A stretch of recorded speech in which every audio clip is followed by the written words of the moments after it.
everyone. Heidi here from Rain Country. God is good all the time. So today, obviously, we're going to be talking about off-grid light sources. Now, this is not the first time I've talked about this subject. I don't know how many videos I have on this subject. Usually about every 2 years, I'll do another video, mostly talking about the same things all over again, but giving you updates as well on maybe some new things. Of course, the obvious thing that I always tend to forget to say is, well, flashlights, or, if you're in the UK, torches, which honestly, that makes more sense than a flashlight, but whatever. So having a good torch on hand, a good flashlight. And we have, I should have brought it in here, but I do have a link. I do think to go put the link to it in the description box, along with some other links to lanterns and LED candles and whatnot. But this last flashlight we bought, we decided we're going to spend a little bit more money on a flashlight that's going to actually last. Because those cheap little ones you can get a pack of them for 10. They're terrible. They might seem great at first, but after a few uses, the lights just start flickering, and it does that when the batteries start going out, but they should last longer than that.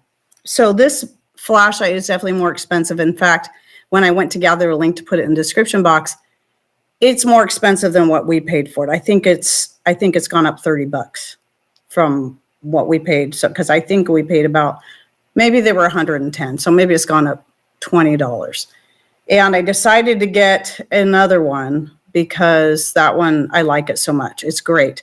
It's very bright. So it's not something you want to use for close work, but like if I'm going out to check on the chickens or something and it's really dark outside and because it's the middle of winter and none of my outdoor solar lights, they lose their light about, an hour after sunset. They're about worthless. So they're only good during the summertime.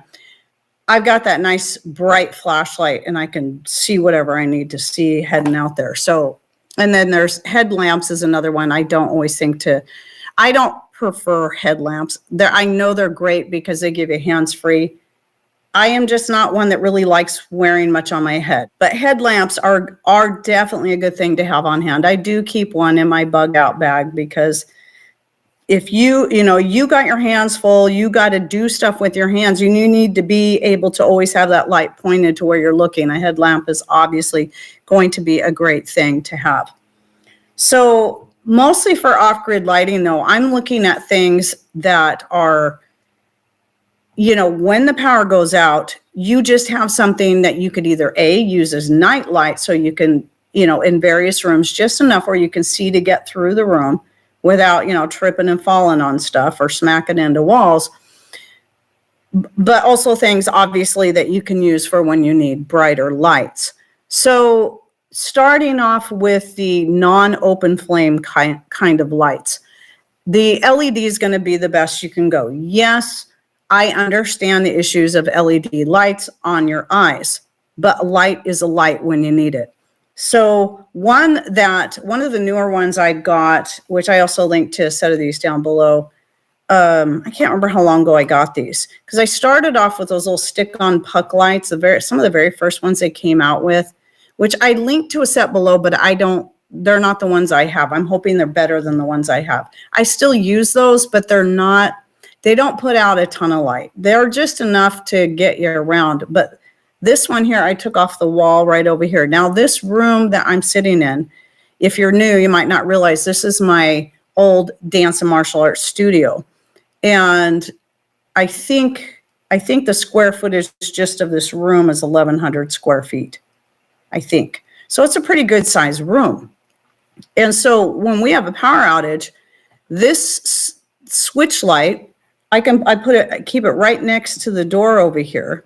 So when I need to come in here, you won't be able to tell. Well, you might be able to tell. It's pretty bright, but you won't be able to tell really how bright it is in the dark room. But as big as this room is, it lights up the whole room.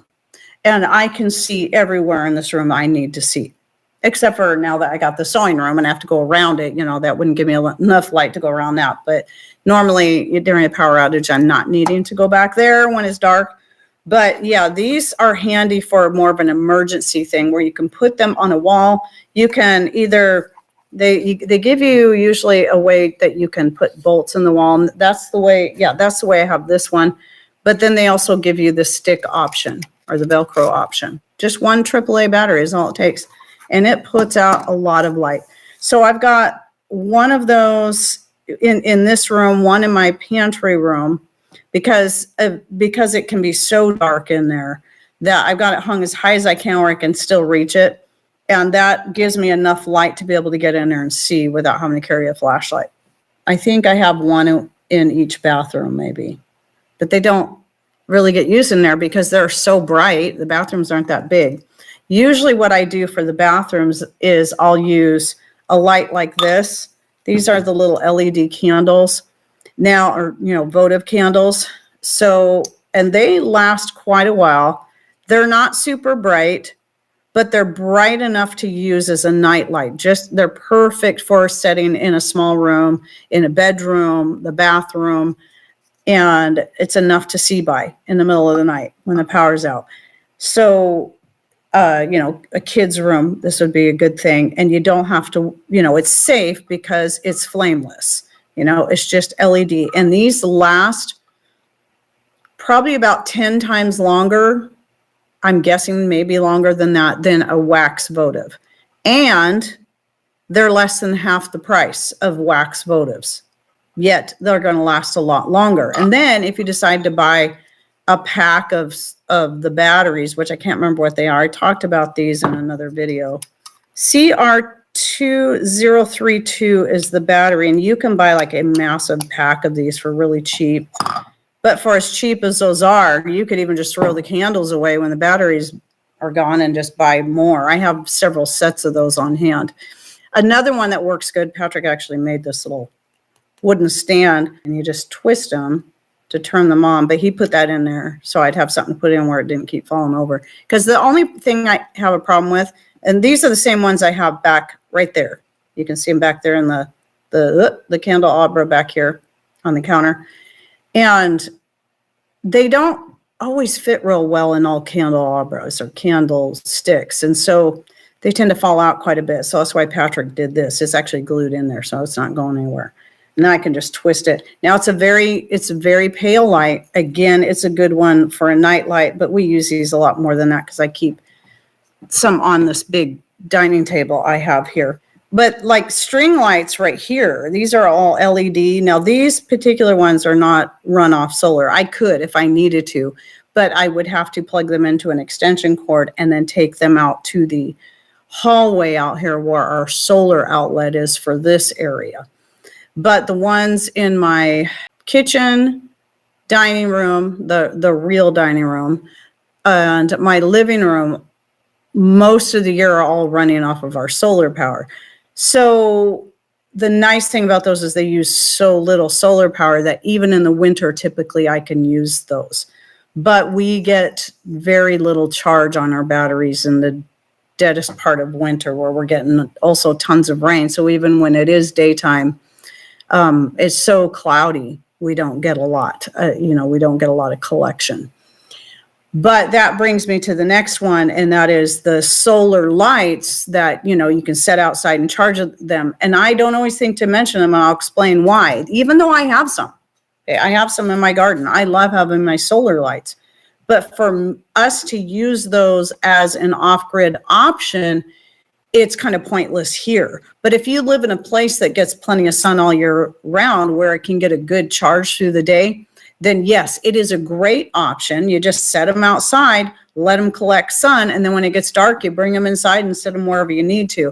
But yeah, around here, like I said earlier, when it comes to my solar lights, the garden lights, in the darkest part of winter, they only collect just enough solar power in their tiny little solar panel and battery that light's only gonna last, maybe an hour once there's no sun hitting it.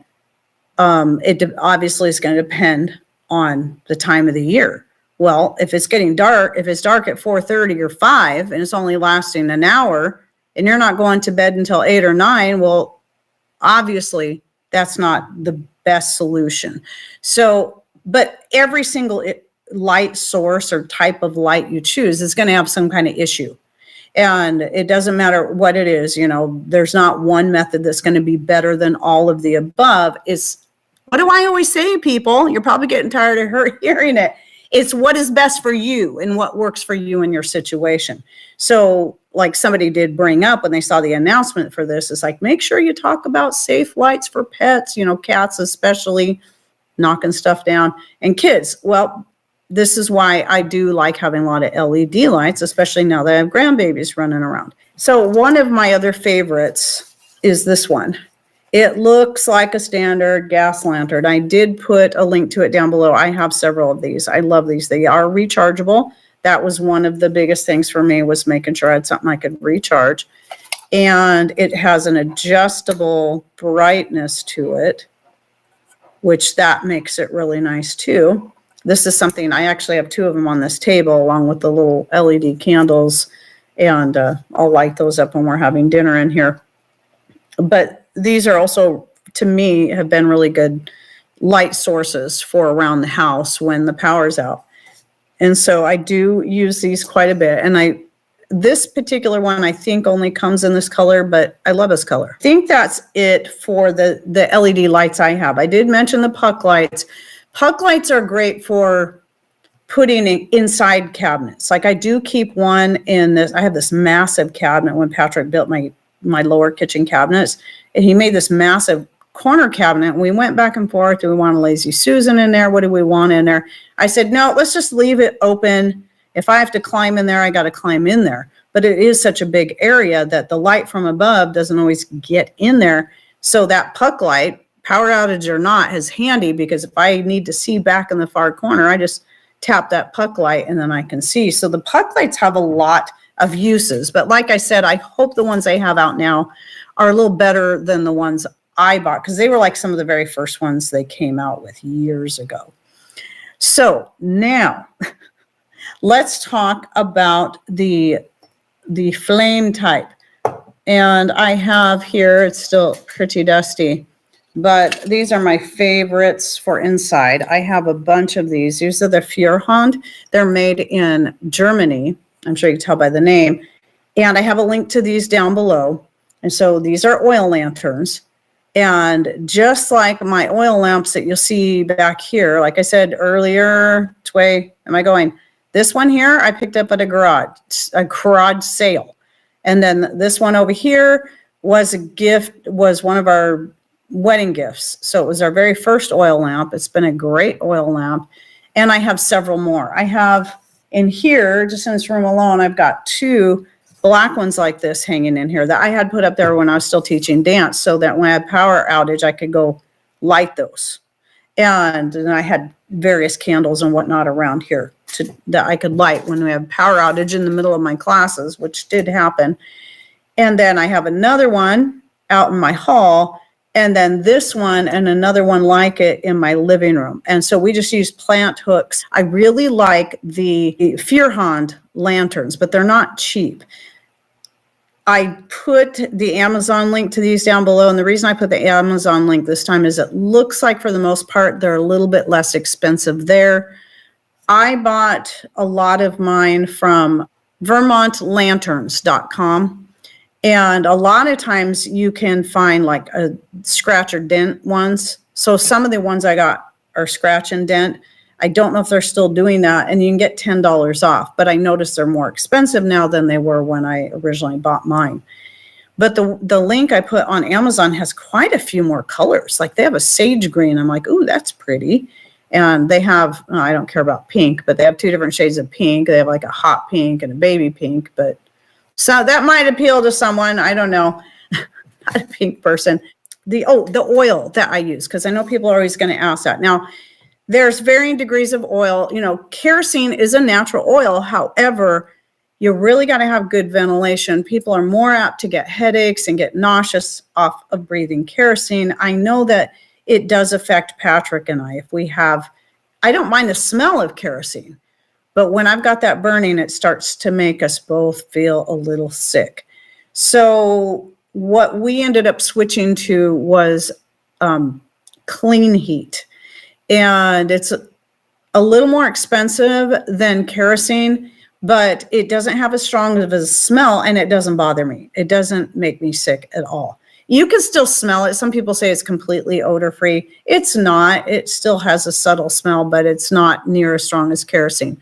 That's what we personally like to use. I think I first heard about it from Doug and Stacy years ago. But then you can go even more expensive and buy the pure paraffin oil. That stuff's pretty spendy. Now, I don't know, maybe somebody can answer this in the chat or in comments below the video if you're watching the replay. I know that people will use olive oil in certain types of oil lamps, but I would assume that would work with any wick oil lamp, because that's what this is. This works off of a wick, just like the ones back there. And olive oil is going to be pretty clean. I mean, that's what they use in the Bible. That's typically what they were burning, was olive oil. And so that's going to be the one thing you're going to be less likely to have to worry about, maybe toxins and stuff, like you would with candles, pretty much any candle, unless it's a beeswax candle, which can be pretty expensive unless you're keeping bees and you're making your own candles. Now, another light source that we have is the gas lanterns that you typically use for camping, the kinds with the, what do you call it? The mantle. And those put out a nice bright light. And we have brought those in on occasion when we really needed some brighter light. And we didn't want to depend on either our gas generator or our solar power, because middle of winter, again, that's usually when we have our power outages, to try to run a brighter light. So it's kind of noisy, but it does definitely put out the light. We don't, again, do that one very often, but if you are in a situation where you need a lot of light, that is an option. Now, let's talk about candles. Again, you're always going to have something to be afraid of. So obviously, getting the most natural candles you can are going to be best. Some people say soy candles are better. Some people say not. But here's the deal with candles is I have piles and piles of candles that I've picked up like this. I had got a set of 3. Each one came with their own little tray. And there was a red and orange and kind of a gold color. It was like fall colors, real pretty. Years ago at a garage sale, I don't remember what I paid for them, but it was cheap. This one looks like it came from the 70s. Never once been lit. But guess what? I bought it because candles you can find all day, or all the time at garage sales, yard sales, estate sales. And most of the time they're like this and they've never been lit. But I have plenty of other candles around this room that have been here since I was teaching dance and martial arts, because those did get lit quite often because of the power outages, and I still had classes to teach. So at any rate, yes, look at your garage sales. You can find all kinds of pillar candles, the short fat candles, votives, and tea lights. One time I found a bag this big just of tea lights, never lit. And another box, another time, of a whole bunch of votives, never lit. And in a pinch, whether you're worried about how toxic those are or not, it's still light. So obviously a lot of us are looking at trying to be as natural as possible, trying to avoid toxins as much as possible. I know I'm talking about lights, but the other thing is just talking about toxins and whatnot is food. So I like to store a lot of my food in glass jars, whether it be my dehydrated foods that I dehydrate and vacuum seal into glass jars, or I'm canning. I do a lot of that because I feel like glass is a little safer. However, in a huge earthquake, how safe is that going to be? No matter how much I harden up all of my shelves, you know, putting those wooden slats on there that Patrick had made to fit onto my shelves, that's definitely going to harden it up a lot better. But if this earthquake they keep predicting is as big as they claim, I don't think a single jar is going to make it, even if they all stay on the shelves. So here's where then sometimes storing things in plastic and Mylar, yes, they're going to have their own concerns, but at least they're not going to break. So diversifying your food storage is the same idea as diversifying your lights. This is why I like having all kinds of different types of light sources. I mean, like I said, I can get candles all the time at garage sales. I have tons of them around here. We've taken the ugliest ones and I give them to Patrick and have him turn them into fire starters, combining them with the wood shavings out in his shop. And he even has videos on that. And then the rest I save. I have tons I've never lit because I just have so many, but I have them if I need them. And I do like using my oil lanterns like this a lot, especially because I have the hooks to hang them on up and high where grandbabies can't get to them. In fact, in this room, they're up even higher. I have to climb up on a ladder to be able to light them because they're up so high, because this has a fairly high ceiling in here. So it's a little safer. So I do like using those, but down low, I'm going to stick with the LED lights because of the grandbabies. But when they're not around, I'm using my wax candles too, because I love the more natural light. It's better for your eyes. You might be breathing in more toxins, but at least it's better for your eyes to have the natural light. So no matter how you look at it, there's going to be some give and take. So diversify. That's the point. And then here's the thing. No matter what kind of light you get, whether it be you get the solar garden lights, whether it be you get lanterns, it's good to practice even if you're not having power outages. Every once in a great while, though, I usually try to save all this stuff, my clean heat oil, my candles and whatnot for power outages. There might still be a time where I'm like, well, usually what I do is I wait for a power outage and I'm like, yay, now I get to use all my lanterns and my candles and whatnot. Well, not all of them, but a lot of them. I go around lighting stuff and I love it. I love having those natural lights lit. And like 2 of my oil lamps are up on my on the mantle above our wood stove, because it used to be a standard fireplace, and now we have a wood stove there, but we still have the mantle, so the oil lamps sit up there. Well, back in the 70s, whoever, I don't know if it was, because this house was originally the house was owned by my in-laws, who then sold it to us. But I don't know if it was them or the people just before them, but somebody put those mirrored tiles that they had back in the 70s. Some of you will remember that. They had some that were just plain, and then they had some that had some kind of design that went across them. But anyway, they put the mirrored tiles just on the opposite side of this wall, because right over here, you can probably see a part of it right there is concrete. That's actually where the fireplace is, where the wood stove is, and the chimney. So on the other side of the wall, on the other side of that chimney, and all the way across, there's those mirror tiles. I just left them there because our living room's really small. But the great thing about that too is that when I light those oil lamps, the mirror right behind them is going to double that light. And so that's something else to consider too. In fact, a lot of times they make like oil lamps that have like where you hang them on the wall, and right behind the part that hangs on the wall is actually a mirror, so that it will double the amount of light. And then you don't even have to use as much fuel. You can keep it turned down a little bit and still get that brighter light. So anyway, the practice. Just like with anything. You don't go and buy a grain mill or a sewing machine and never practice with it. And then one day you need to use it and you're like, I don't know how to do this. You don't want to be stuck trying to figure out how to run your generator or your oil lamps or whatever it is when you're in a high state of stress and you need it right now. I mean, this is why obviously having lights like this, where I can just flip it on, or my flashlight, my torch, and just turn it on. But really, I mean, what tends to happen is people, if they're not used to it, they're going to panic, and then they're going to realize, I don't know how to do any of this stuff.